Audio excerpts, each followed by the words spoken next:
علامہ اقبال کے بارے میں یہ مشہور ہے کہ وہ مہدی وغیرہ کے قائل نہیں تھے، اور ان کی بعض تحریریں ایسی ہیں، بعض اردو اشعار بھی ایسے ہیں، لیکن بعض جو ہے واضح الفاظ ان کے بعض خطوط میں ہیں کہ یہ مجوسی روایات ہیں جو اسلام میں آ گئی ہیں، کوئی مہدی نہیں، کوئی عیسیٰ نہیں، عیسیٰ کا نزول بھی نہیں۔ یہ کچھ میں سمجھتا ہوں کہ علامہ اقبال پر کوئی دور آیا ہوگا، ایک دور ان پر ایسا بھی تو آیا کہ جبکہ وہ قادیانیت کے بہت ہی معتقد تھے، انہوں نے یہاں تک کہا تھا کہ جسے اصل اسلام دیکھنا ہو وہ قادیان میں جائے۔ کیوں؟ وہاں ایک نظام تھا، ایک شخص سے بیعت تھی، ایک ڈسپلن تھا، پورا ماحول اسلام کے مطابق تھا۔ وظاہر باقی تو ان میں خرابی تو یہی ہے کہ انہوں نے غلام احمد قادیانی کو نبی مان لیا، باقی تو وہ باقی مسلمانوں والے کام تو ان کے ہیں، اور وہ ایک جگہ پر ایک آبادی انہوں نے ایک اپنے اسلامی اصولوں کے مطابق بنا لی۔ تو اس کے بارے میں علامہ اقبال نے کہا کہ جسے صحیح اسلام دیکھنا ہو وہ جائے اور قادیان میں دیکھے۔ بعد میں پھر انہوں نے مزید غور کیا، پھر ان کا بیان آیا کہ نہیں، قادیانی دائرہ اسلام سے خارج ہے، یہاں تک کہ پنڈت نہرو نے ان سے پھر اس پر مذاکرہ کیا اور یعنی بحث کی تحریری، تو اس کا بڑا پرزور جواب جو ہے اور فلسفیانہ انداز میں جواب جو ہے ختم نبوت کے حق میں، اور یہ جو نئی نبوت ہے اس کے غلط ہونے کے حق میں جو ہے ان کے خطوط، ان کی تحریریں موجود ہیں۔ لیکن ایک وقت میں تھا کہ انہوں نے کہا تھا، تو اس حوالے سے کسی وقت کوئی غلطی ہو جاتی ہے۔ میرا دعویٰ یہ ہے کہ علامہ اقبال کا ایک شعر ایسا ہے جس کے بارے میں ایک بہت بڑے جو بھی اقبال شناس ہیں انہوں نے مانا کہ اس شعر سے سوائے حضرت مہدی کے اور کسی کا تصور نکل ہی نہیں سکتا، ناممکن ہے۔ تو یہ اصل میں ان کی جو کتاب ہے جس میں کہ وہ بہت اعلیٰ نظمیں جو ہے فارسی کی ان کی اس کتاب میں ہے، زبور عجم، اور اس میں انہوں نے کہا ہے خضر وقت از خلوت دشت حجاز آید برون، کارواں زیں وادی دور و دراز آید برون۔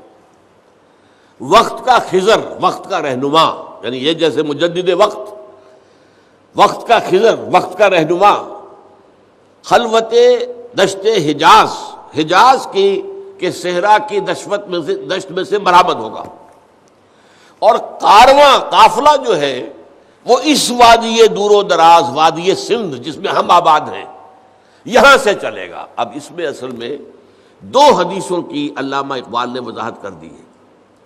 ایک تو یہ کہ حضرت مہدی چھپے ہوئے ہوں گے، انہیں تلاش کیا جائے گا۔ یہ تصور کیا ہے؟ یہ شیعہ اور سنی کے درمیان مشترک ہے۔ شیعہ کا بتا چکا ہوں کہ وہ غار میں چھپے ہوئے 1200 برس سے وہاں سے نکلیں گے، اور ہمارے ہاں بھی جو روایت ہے وہ یہ ہے، حضرت ام سلمہ رضی اللہ تعالی عنہا حضور کی زوجہ محترمہ، وہ ان کی حدیث ہے کہ عرب میں ایک بادشاہ، ایک خلیفہ کے انتقال کے بعد خانہ جنگی شروع ہو جائے گی، اور اس وقت پھر ایک شخص جو ہے وہ بھاگ کر مدینے سے مکے میں چھپ جائے گا۔ اب اس میں یہ میری انٹرپریٹیشن درمیان، کیوں بھاگے گا، کون بھاگے گا؟ یعنی یہ تو ہے حدیث میں کہ عرب میں خانہ جنگی ہوگی اور اس وقت ایک شخص مدینے سے بھاگ کر مکے میں چھپ جائے گا، کیوں بھاگے گا، کون بھاگے گا؟ وہ میری اپنی انٹرپریٹیشن ہے کہ وہ ایسی شخصیت ہوگی کہ لوگ اس کی طرف دیکھ رہے ہوں گے کہ اس کرائسس کے اندر ہی شوڈ کم فارورڈ۔ اب اسے چاہیے کہ اس جو ہے مسلمانوں کے درمیان جو تفرقہ ہو گیا اسے دور کرائے، کوئی ایسی شخصیت ہوگی معروف اور جو سب کے نزدیک جو ہے وہ قابل عزت ہو۔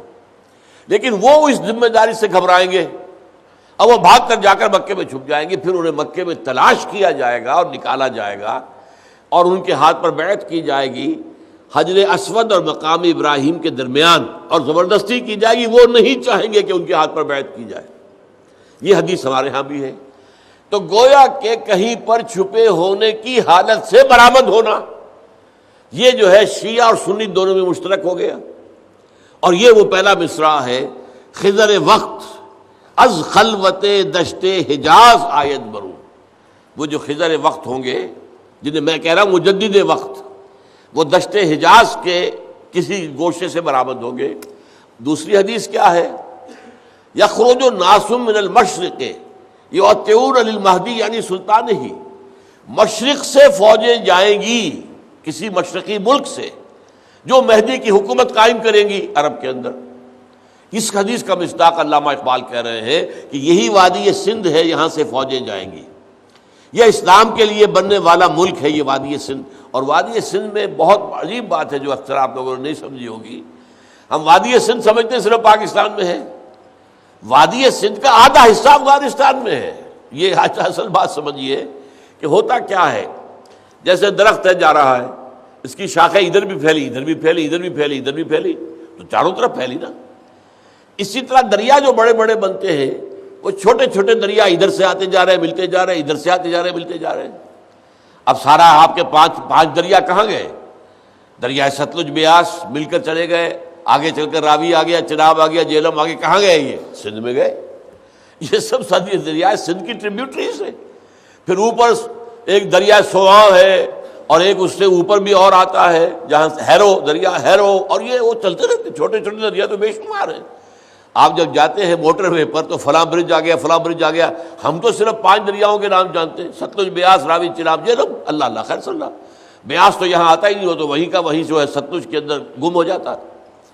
اسی طرح افغانستان کے سارے دریا آ رہے ہیں, وہ بھی تو سندھ میں آ رہے ہیں. دریائے کابل کہاں سے آ رہا ہے؟ اور یہ جتنے جو ہمارے ہیں جو سرحد کے اندر جو درے کہلاتے ہیں, دریائے گومل ہے, دریائے ٹوچی ہے, ہر ایک میں ایک دریا آ رہا ہے. دریائے ٹوچی, دریائے گومل, ہر وادی میں سے ایک دریا آ کر اور کہاں جا رہا ہے؟ سندھ کے اندر. تو در حقیقت وادی سندھ جو ہے وہ یہ مشرقی علاقہ یہ ہے پنجاب, اور جو آج پاکستان میں داخل ہے. اوپر سے آپ کو معلوم ہے دریائے گلگت آ رہا ہے, دریائے ہنزہ آ رہا ہے, یہ سب آ رہے ہیں دریائے سندھ کے اندر. اس وادی سے کارواں چلے گا.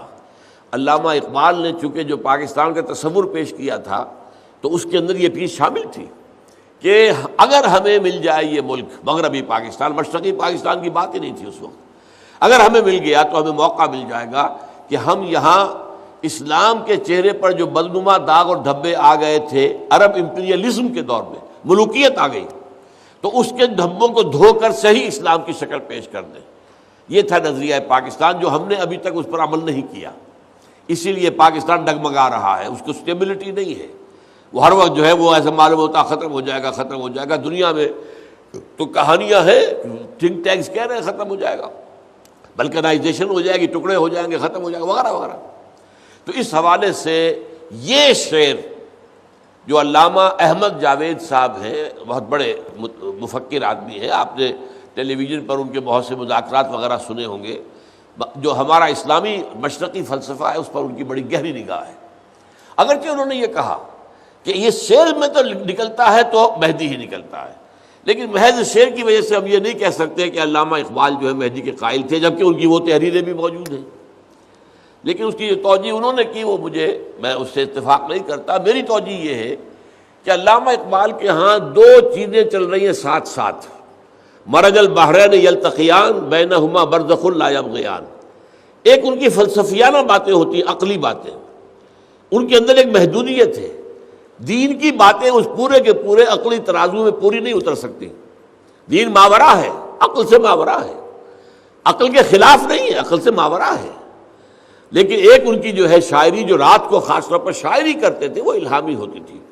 اس میں وہ دین کے اور الہامی جو پہلو ہیں وہ سارے کے سارے موجود ہیں. تو شاعری میں وہ یہ کہہ رہے ہیں خضر وقت از خلوت دشت حجاز آیت بروں, کارواں زی وادی دور و دراز وادی سندھ آیت بروں. یہاں سے فوجیں جائے گی, گویا کہ یہاں پر پہلے اسلام کا نظام قائم ہو جائے گا.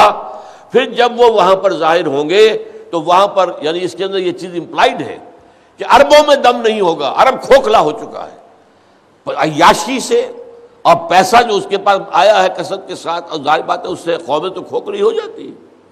عرب بحیثیت مجموعی امت مسلمہ کی قیادت سے معزول کیے جا چکے ہیں. کب معزول کیے گئے؟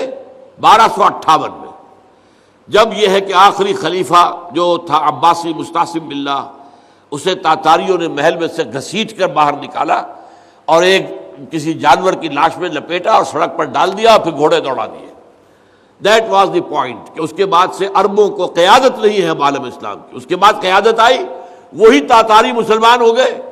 تو یہ Mughal, Terken Timuri, Terken صفوی, Terken Seljuqi, Terken Usmani, they were the Turks, all these 4.